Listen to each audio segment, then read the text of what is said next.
இந்த மைக் வந்து எங்கள் மாமா மாக்காப்பா வாங்கி கொடுத்தது. இதுலேயே ஸ்பீக்கர் இருக்கும். இந்த மைக்கில் அவர் வாங்கி கொடுத்த மைக்கில் அவருக்கு ஒரு சாங் டெடிகேட் பண்ண போகிறேன். ஹாய் ஹலோ எல்லாருக்கும் வணக்கம் and welcome back to our channel. Vijay டிவியில் வந்துட்டு ரொம்ப ஃபேமஸாக இருக்கிறது 3 பேர் தான். ஒன்று பிரியங்கா, இன்னொன்று மாக்காப்பா, இன்னொன்று ராமர். ஸோ புகழ் வந்துட்டு இப்போ அந்தளவுக்கு விஜய் டிவியில் ஃபேமஸாக இருக்காருன்னு தெரியல. குக் வித் கோமாளியில் மட்டும் ஓரளவுக்கு வந்துட்டு ஃபேமஸாக இருக்கார். ராமர் அவர்கள் எல்லா நிகழ்ச்சிகளுமே வந்துட்டு இறங்கி தூள் கலப்பி வந்துக்கிட்டு இருக்காரு. திரையில் வந்தாலே வந்துட்டு எல்லாருமே சிரிப்பு ஏற்றி வச்சுட்றாருங்க. ராமரும் மாக்காப்பா ஆனந்தும் எந்தளவுக்கு வந்துட்டு பெரிய நண்பர்கள் அப்படின்றது நான் சொல்லி தான் தெரியும்னு அவசியம் இல்லை.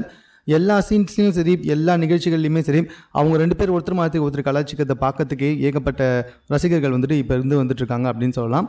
இந்த நிலைமையில் ராமர் அவர்கள் தற்போது வந்துட்டு ஒரு வீடியோ வெளியிட்டிருக்காரு. அந்த வீடியோவில் வந்துட்டு ராமருக்கு மாக்காப்பா ஆனந்த் அவர்கள் ஒரு மைக் வாங்கி கொடுத்துருக்காரு. அதை பற்றி தான் வந்துட்டு ராமர் பேசி முத்துமணி மாலை பாட்டையும் பாடியிருக்காரு. அந்த மைக்கில் என்ன ஒரு விசேஷம் அப்படின்னு சொல்லி பார்த்தீங்கன்னா, பாடும்போதே வந்துட்டு லைட் எரியும் போல். அது மட்டும் இல்லை, அந்த மைக்லேயே வந்துட்டு ஸ்பீக்கரும் இருக்கான்.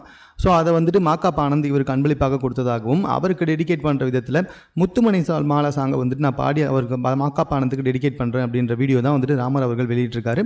இந்த வீடியோவில் ராமர் பாடின விஷயத்தை பார்த்தா எல்லாமே ரொம்ப ஆச்சரியம் பார்த்துருக்காங்க. உண்மையிலேயே வந்துட்டு ராமர் ரொம்ப நல்லாவே பாடியிருந்தார். ஸோ அந்த வீடியோ தற்போது சமூக வலைதளத்தில் அதிக பேரால் வந்துட்டு பகிரப்பட்டு வந்துகிட்டு இருக்கோம். இது சம்பந்தமாக உங்கள் கருத்து என்ன அப்படின்றத நீங்கள் கமெண்ட்டில் தெரியப்படுத்துங்க. மேலும் இது போன்ற செய்திகளை தெரிந்து கொள்வதற்கு நம்ம 60 செகண்ட் சேனலை சப்ஸ்கிரைப் பண்ணுங்கள்.